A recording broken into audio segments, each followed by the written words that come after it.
Permohonan paspor di kantor imigrasi kelas 1 TPI Palembang mengalami peningkatan signifikan seiring rencana dibukanya kembali penerbangan umroh langsung dari Bandara Sultan Mahmud Badarudin II Palembang ke Arab Saudi. Peningkatan permohonan tersebut disertai tingginya capaian PNBP imigrasi tahun 2022 mencapai 19 miliar rupiah. Mengawali tahun 2023, kantor imigrasi kelas 1 TPI Palembang meluncurkan program disebut Mobil Layanan Keimigrasian on the Spot. Program ini bertujuan mempermudah dan mempersingkat jarak pelayanan.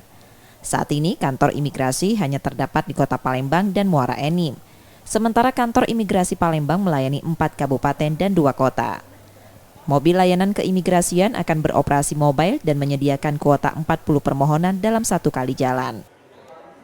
Tahun 2023 ini kami buka unit kerja kantor imigrasi di Muba, dan insya Allah ke depan ini jadi kantor seperti kantor imigrasi Palembang.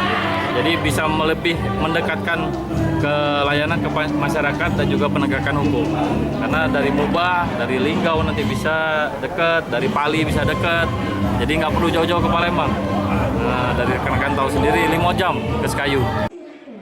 Saat ini jumlah permohonan paspor di kantor imigrasi Palembang dapat mencapai 200 permohonan per hari, mayoritas diantaranya untuk keperluan umroh. Rizky Nurmizan, Kompas TV, Palembang, Sumatera Selatan.